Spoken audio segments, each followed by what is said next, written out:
ఇంట్లో fridge door open చేసి ఏం కావాలో మర్చిపోయిన వ్యక్తి 30 సెకండ్ల తర్వాత ఎందుకు వచ్చాను అని ఆలోచిస్తూ కనిపించారు. అంటేనేమో అందరికీ కోపం వస్తుంది, అందరూ హర్ట్ అయిపోతారు.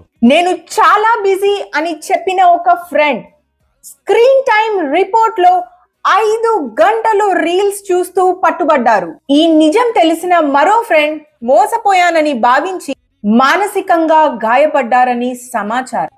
ఇంత పెద్ద మాట అన్నాడు సరాడు.